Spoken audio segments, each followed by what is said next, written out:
Hello everyone, welcome to eLearnSpace. Our today's topic is functions. आज हम पढ़ेंगे कि functions क्या होते हैं.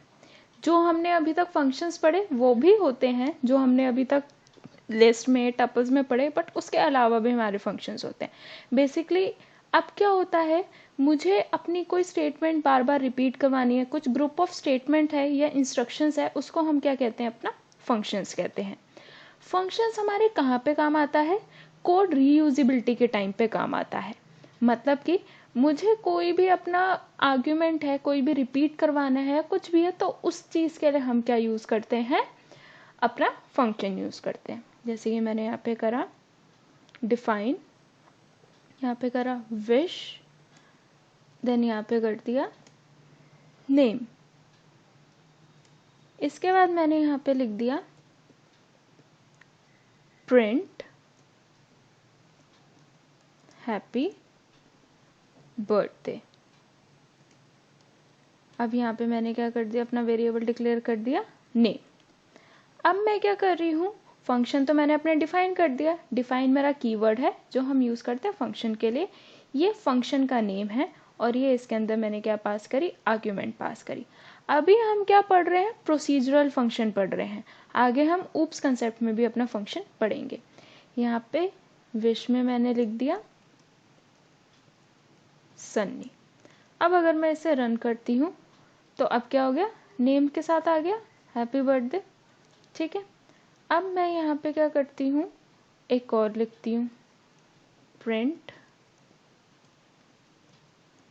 Happy birthday. यहाँ पे फिर से मैंने दिया नेम, यहाँ पे मैंने कर दिया विश, फिर यहाँ पे मैंने एक नेम लिख दिया. अब हम इसे रन करते हैं तो देखो अब क्या हुआ, ये 2 टाइम्स रिपीट हुआ. रीज़न क्या है, क्योंकि यहाँ पे 2 बार है. अगर मैं इसको यहाँ से रिमूव कर दूँ तो अब क्या होगा, ये एक बार लिखेगा हैप्पी बर्थडे सनी और एक बार लिखेगा हैप्पी बर्थडे पिया. अगर इसको फंक्शन में एक ही चीज़ बार बार रिपीट मिलेगी तो ये क्या करेगा, उसको रिपीट कर देगा. अब मैं यहाँ पे और कुछ भी कर देती, एज. अब मैं यहाँ लिख देती नाउ यू आर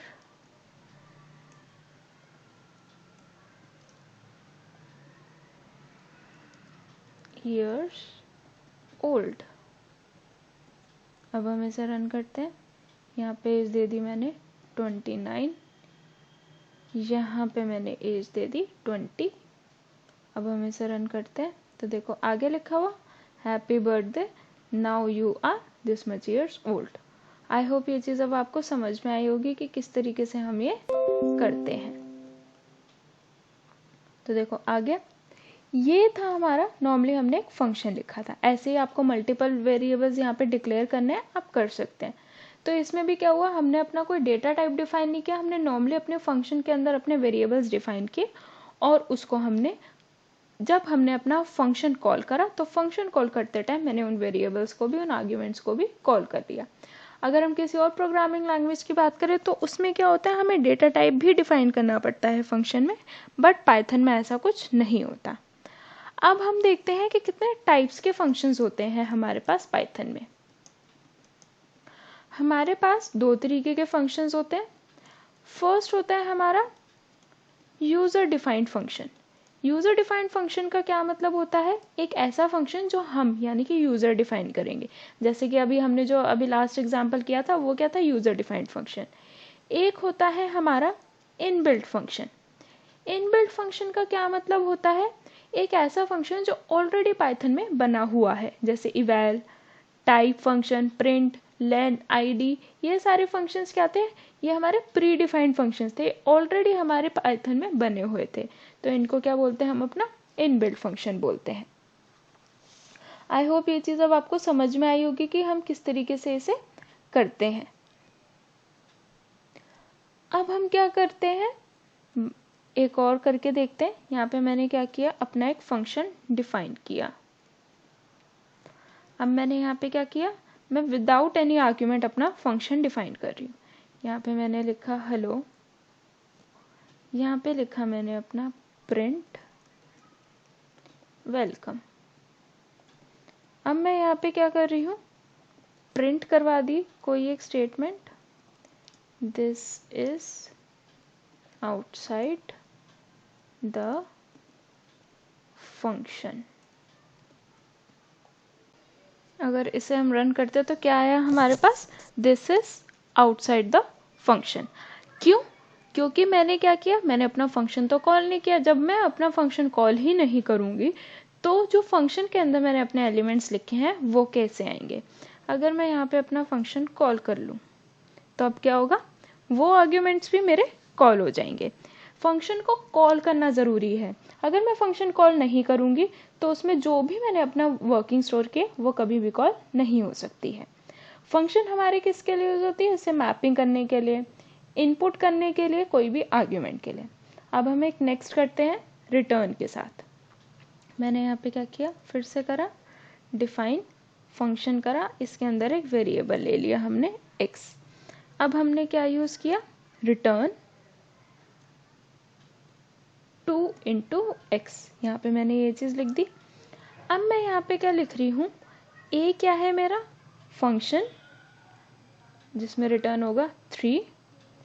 अब मैंने क्या करवा दिया, प्रिंट करवा दिया अपना a। अगर मैं इसे रन करके देखती हूँ तो क्या आया मेरे पास, 6 आया। यहाँ पे क्या हुआ, रिटर्न में क्या हो गया, ये वैल्यू इसने सेव कर ली। आई होप ये चीज़ अब आपको समझ में आई होगी। अगर मैं अगेन कर रही हूँ ये चीज़, b इक्वल्स टू फंक्शन, यहाँ पे मैंने ले लिया 4। अब मैं इसे अगर रन करूँगी तो क्या आएगा, सिर्फ 6 आएगा। क्यों, क्योंकि मैं इसकी वैल्यू कहाँ स्टोर करवा रही हूँ, किसी और में स्टोर करवा रही हूँ।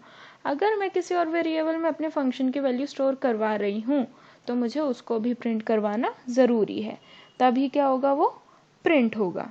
आई होप ये चीज़ अब आपको समझ में आई होगी कि किस तरीके से हमें अपनी वर्किंग कर रहे हैं। अब बात आती है हमारे पैरामीटर्स की। पैरामीटर्स यानी कि जो मैं आर्ग्यूमेंट्स हम अपने डिफाइन कर रहे हैं फंक्शंस में, वो कितने तरीके के होते हैं वो भी हमें पता होने चाहिए। 4 तरीके के होते हैं। एक होता है मेरा पोजीशनल पैरामीटर, नेक्स्ट होता है कीवर्ड पैरामीटर, थर्ड होता है डिफॉल्ट पैरामीटर, एंड फोर्थ होता है हमारा वैर यानी कि वेरिएबल लेंथ पैरामीटर। ये हमारे डिफरेंट टाइप्स के क्या होते हैं, पैरामीटर्स होते हैं। पाइथन फंक्शन में क्या होता है, हम मल्टीपल रिटर्न कर सकते हैं वैल्यूज। जैसे कि हम और लैंग्वेजेस में क्या होता है, एक ही वैल्यू रिटर्न होती है, बट पाइथन में क्या होता है, हम मल्टीपल वैल्यूज भी रिटर्न कर सकते हैं। सबसे पहले अब हम स्टार्ट करते हैं पोजीशनल आर्ग्यूमेंट से। पोजीशनल आर्ग्यूमेंट क्या होता है हमारा, यानी कि पोजीशन मैटर करती है कि किस पोजीशन में हमारे वेरिएबल्स इसमें डिफाइन है। यहाँ पे मैं फॉर एग्जांपल करती हूँ डिफाइन कैलसी। मैंने एक लिया, यहाँ पे मैंने कर दिया a, b अपना डिफाइन कर दिया। यहाँ पे मैंने एक सम लिया, मैंने कर दिया a प्लस b। अब मैं दूसरा लेती हूँ सब्ट्रैक्ट का a माइनस b। अब मैं थर्ड लेती हूँ मल्टीप्लाई का a क्रॉस b।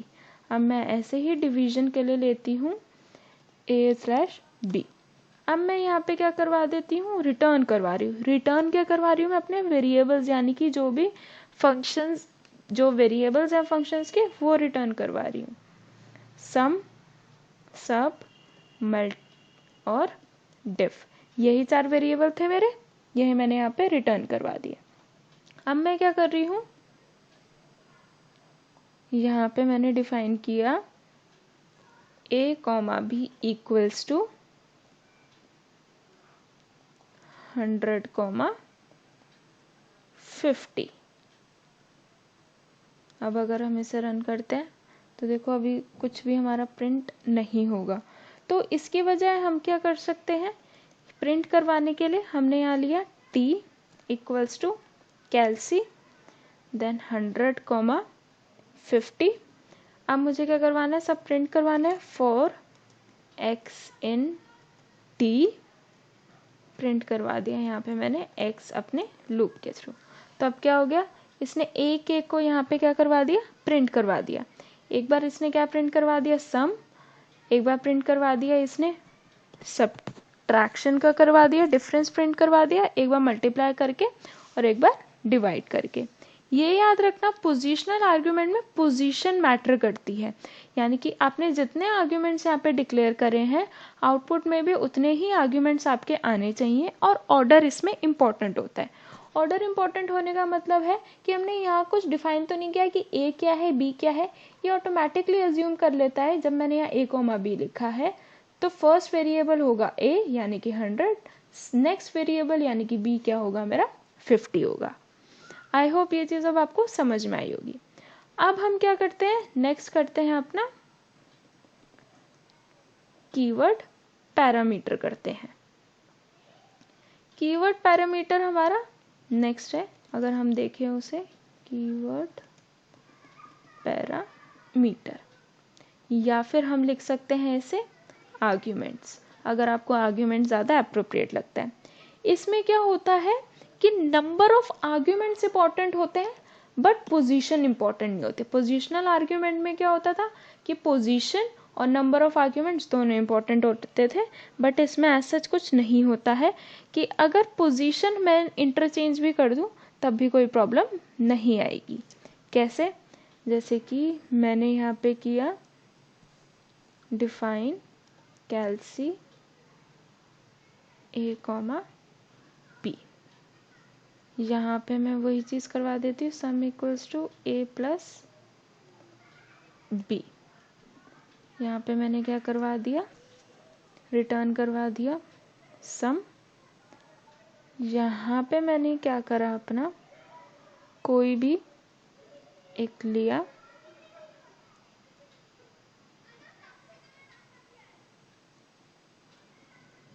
कैल्सी, यहाँ मैंने क्या कर दिया b equals to 90, a equals to 23।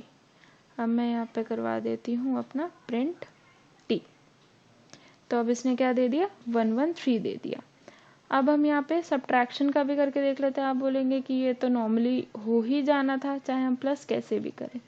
अब हम सब्ट्रैक्शन की बात करके देखते हैं, उसमें हमें पता चलेगा। इसने क्या आंसर दिया -67 दिया, क्योंकि इसने क्या किया देखो 23 -67 ही करा इसने। आई होप ये चीज़ अब आपको समझ में आएगी कि किस तरीके से करा। अगर मैं यहाँ पे इस तरीके से कर दूँ, मैंने क्या किया फर्स्ट वेरिएबल लिया डिफाइन करा, नेक्स्ट के लिए मैं सोचती हूँ कि चलो वो समझ लेगा, ये क्या दे देगा syntax error, positional argument follows keyword argument.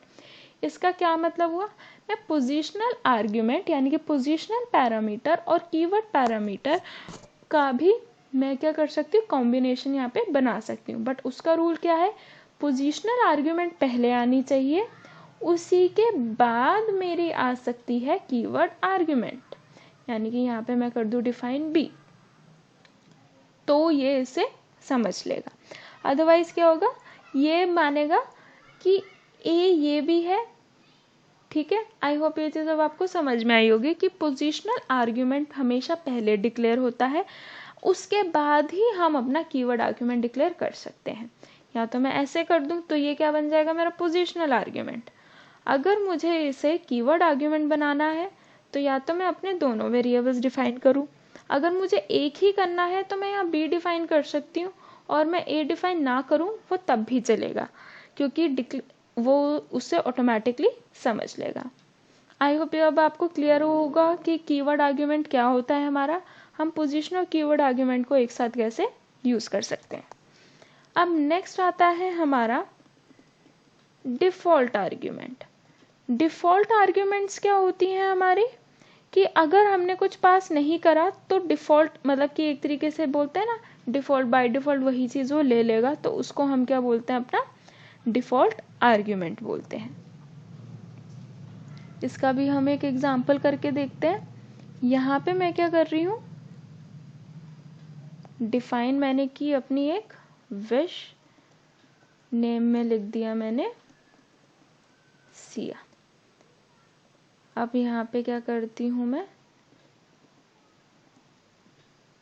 Print करवा देती हूँ नेम, और यहाँ पे मैंने विश में एक नाम लिख दिया अर्जुन। अब मैं इसे अगर रन करती हूँ तो इसने क्या प्रिंट करवा दिया, अर्जुन। अब अगर मैं इसे यहाँ पे डिफाइन नहीं करती तो ये क्या प्रिंट करवाता, सिया। यानी कि अब मैंने क्या किया, एक डिफ़ॉल्ट आर्ग्यूमेंट सेट कर दी। मतलब कि अगर यूज़र आउटपुट के टाइम पे अपनी वैल्यू डिक्लेयर करना भूल जाएगा, बाय चांस है गलती से वो भूल गया, तो इसमें क्या होगा कि वो जो डिफ़ॉल्ट वैल्यू सेट होगी वो ये ले लेगा। अब यहाँ पर भी हमारे साथ वही चीज़ आती है कि हम क्या कर सकते हैं, यहाँ पे भी अपना कीवर्ड आर्ग्यूमेंट, पोजिशनल आर्ग्यूमेंट को भी हम यहाँ पे अपना डिफाइन कर सकते हैं। यहाँ पे मैंने कर दिया एक मैसेज नाम का वेरिएबल डिफाइन। यहाँ पे मैंने मैसेज लिख दिया हेलो गुड मॉर्निंग, फिर कर दिया नेम। सॉरी, यहाँ पे हमें लिखना चाहिए था सिर्फ मैसेज। अब मैंने यहाँ पे अपना मैसेज डिफाइन कर दिया हेलो गुड मॉर्निंग। अब मैं इसे अगर रन करूँगी तो इसने क्या दे दिया, गुड मॉर्निंग सिया। अगर मैं यहाँ पे एक नेम लिख दूँ तो क्या हो जाएगा, सॉरी, यहाँ पे हमें क्या करना पड़ेगा, नेम इक्वल्स टू नीतू, ये तब इसे एक्सेप्ट करेगा। अगर मैं यहाँ पे नॉर्मली ऐसे नीतू लिख दूंगी तो ये उसे एक्सेप्ट नहीं करेगा। हमें यहाँ पे क्या करना पड़ेगा, अगेन डिक्लेयर करना पड़ेगा। यानी कि एक तरीके से ये कीवर्ड आर्ग्यूमेंट की तरह भी वर्किंग कर सकता है। अब आपको पता चला होगा कि हम अपने डिफ़ॉल्ट आर्ग्यूमेंट कैसे यूज़ कर सकते हैं, कैसे डिफरेंट डिफरेंट तरीके से हम इसे यूज़ कर सकते हैं। अब नेक्स्ट है हमारा variable length argument. Variable length argument क्या होता है, अब देखो अगर हम एक लॉजिकली सोचें, हमें क्या पता कि हमें आउटपुट में कितने आर्ग्यूमेंट्स चाहिए, तो उस फ्लेक्सिबिलिटी को प्रोवाइड करने के लिए हम क्या यूज़ कर सकते हैं, अपना वेरिएबल लेंथ आर्ग्यूमेंट यूज़ कर सकते हैं। यानी कि मुझे नहीं पता कि मुझे कितने आर्ग्यूमेंट्स चाहिए, बस मैं क्या कर रही हूँ, अपना वेरिएबल लेंथ फंक्शन बनाया और उसके बाद मैं अपने वेरिएबल्स डिक्लेयर करती गई और वो सारे प्रिंट हो गए। किस तरीके से हम कर सकते हैं, जैसे मैंने यहाँ लिया एक डिफाइन f1 फंक्शन ले लिया, यहाँ मैं यूज़ कर रही हूँ स्टार एंड देन n। ये क्या हो गया, मेरा वेरिएबल लेंथ आर्ग्यूमेंट हो गया। यहाँ पे मैं अपना कुछ प्रिंट भी करवा देती हूँ, वेरिएबल आर्ग्यूमेंट फंक्शन, ये कर दिया मैंने। अब मैं यहाँ कर रही हूँ f1, पहले मैंने एम्प्टी करा, फिर यहाँ पे मैंने f1 में कर दिया 10। अब मैं इसे अगर रन करती हूँ, यहाँ पे हमें क्या करना है,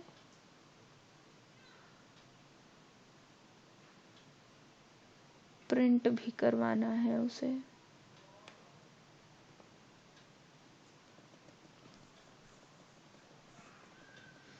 अगर मैं यहाँ कर दूँ सिर्फ n, तो इसने क्या दे दिया, 10 कॉमा दे दिया, क्योंकि हमने एक तरीके से टपल बनाया। अगर मैं यहाँ पे कर देती 20, तो ये क्या करता है, 10 कॉमा 20 कर देता। देखो यहाँ पे वेरिएबल मैं एक ही डिक्लेयर कर रही हूँ, बट मल्टीपल टाइम्स मैं इसे यहाँ पे कर सकती हूँ।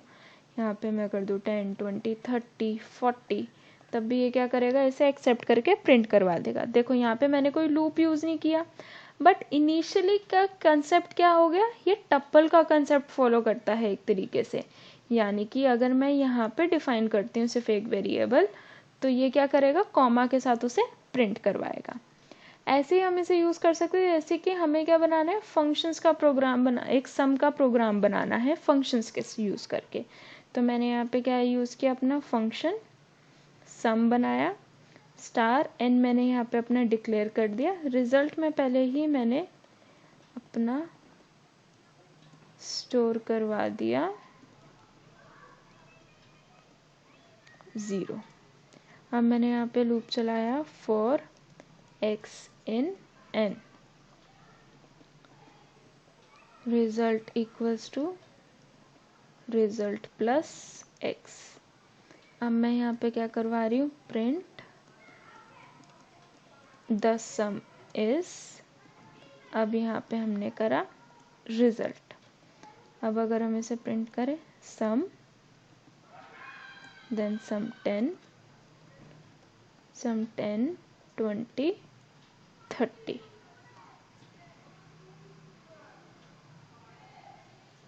अब यहाँ पे क्या आ गया, सम प्रिंट कर दिया इसने। नॉर्मली हमें क्या हुआ, हमने एक बार अपना वेरिएबल डिफाइन किया और उसके अकॉर्डिंग हमने क्या कर दिया, अपने सारे ये डिफाइन कर दिए। इससे क्या हो गया, आई होप ये चीज़ अब आपको पता चली होगी कि हमने क्या किया, हमने देखो अपना एक वेरिएबल यूज़ किया और उससे उसे मल्टीपल टाइम्स डिक्लेयर कर दिया। अब हम इसमें क्या कर सकते हैं, पोजिशनल आर्ग्यूमेंट और वेरिएबल आर्ग्यूमेंट को भी हम क्या कर सकते हैं, यूज़ कर सकते हैं साइमल्टेनियसली। एंड यहाँ पे क्या होता है, कोई ऑर्डर इशू भी हमारे साथ नहीं आता है। कैसे, अभी हम वो भी करके देखते हैं। यहाँ पे मैं फिर से अपना एक फंक्शन डिफाइन करती हूँ सम। यहाँ पे एक वेरिएबल लिया n और एक लिया मैंने यहाँ पे अपना स्टार n यानी कि वेरिएबल आर्ग्यूमेंट।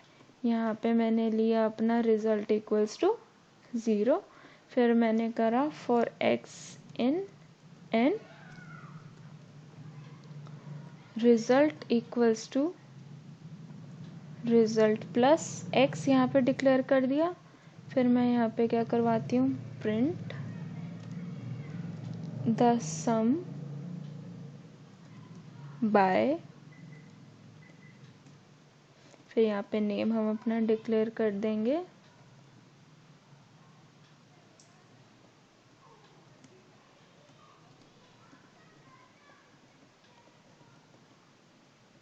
रिजल्ट। अब मैं यहाँ पे क्या करती हूँ, सम में मैंने सिंपली पहले लिखा बनी। अगर मैं अब इसे रन करती हूँ तो ये किस तरीके से आएगा,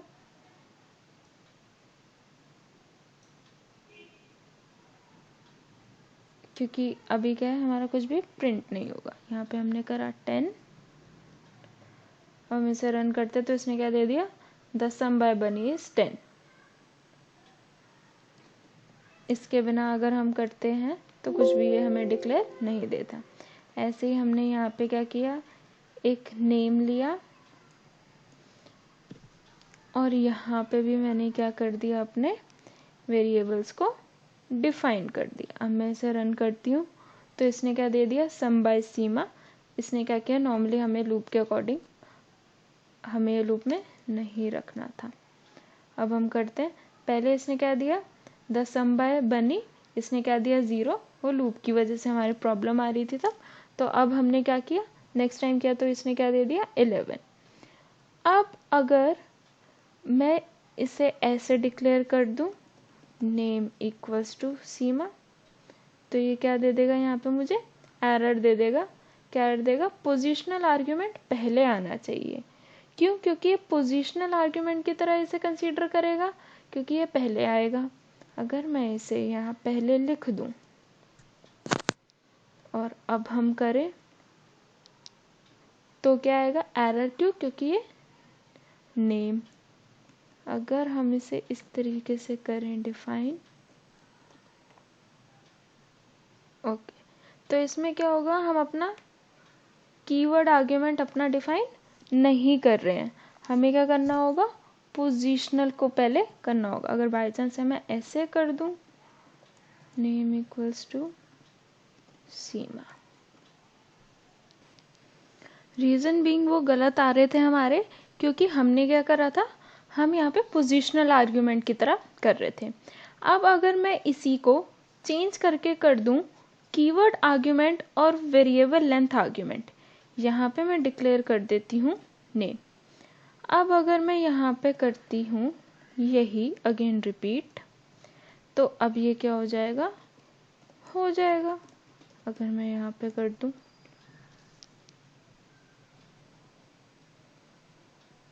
यहाँ पे भी हमें क्या करना पड़ेगा, डिफाइन करना पड़ेगा। तो अब इसने क्या दे दिया, नेम के साथ, क्योंकि अब हम क्या कर रहे हैं, इसे अपना कीवर्ड आर्ग्यूमेंट बना रहे हैं। अगर मैं कीवर्ड आर्ग्यूमेंट बना रही हूँ तो मुझे बार बार अपना नेम यहाँ पे ऐसे डिक्लेयर करना पड़ेगा। आई होप अब आपको पता चला होगा कि हम कैसे कर सकते हैं से variable length argument, positional and variable length argument and keyword and positional argument. अब मैं क्या करती हूँ, की वैल्यू की फॉर्म में अगर मुझे करना हो, यानी कि नॉर्मली अगर मुझे क्या करना है, नॉर्मल आर्ग्यूमेंट प्रोवाइड करनी है कीवर्ड आर्ग्यूमेंट से। अब मैंने यहाँ पे क्या किया, डिफाइन करा एक फंक्शन f1 और मैंने यहाँ पे क्या किया, डबल स्टार कर दिया। अब मैं क्या कर रही हूँ, की वैल्यू के पेयर में पास करना चाहती हूँ अपनी वैल्यूज़। यहाँ पे मैं क्या यूज़ कर रही हूँ, जैसे KWRGS, ठीक है, कीवर्ड आर्ग्यूमेंट्स। अब मैंने यहाँ पे क्या किया, for K, V in keyword arguments, यहाँ पे मैंने क्या कर दिया फिर, कॉमा आइटम्स। अब मैं यहाँ पे क्या करवा देती हूँ, प्रिंट, यहाँ पे आएगा डॉट आइटम्स, प्रिंट के कॉमा वी। अब मैं क्या करवाती हूँ, अपना फंक्शन, यहाँ पे लिया मैंने n1 10, n2 लिया 20। अब मैं इसे प्रिंट करवा रही हूँ तो इसने क्या कर दिया, मेरे वैल्यूज़ को प्रिंट करवा दिया, दोनों को, n1 को भी, और k क्या हो गया मेरा, n1, और n2 क्या हो गया मेरा 20, यानी कि k n1 k n2, और 10 क्या हो गया v, और 20 क्या हो गया मेरा v हो गया। ऐसे यहाँ पे अगर मैं कुछ और वैल्यूज़ लेना चाहूँ, name equals to a1, name equals to b1, अगर मैं इसे भी करवाती हूँ, सॉरी रिपीट हो रहा है हमारा नेम 1, तो इसने क्या कर दिया, उसके अकॉर्डिंग अपनी वैल्यूज़ ले ली। यानी कि यहाँ पे अब हम क्या कर रहे हैं, या तो मैं अपना डिक्लेयर कर रही हूँ अपने नॉर्मली इंटीजर्स, या फिर मैं अपने डिक्लेयर कर रही हूँ यहाँ पे अपने स्ट्रिंग। अगर मैं यहाँ पे ले लेती हूँ n1 इक्वल्स टू 89, तब भी ये क्या करेगा, इसको एक्सेप्ट कर लेगा। हम इसे रिमूव कर देते हैं, जैसे कि अब हम करते हैं तो ये क्या कर लेगा, इसे एक्सेप्ट कर लेगा।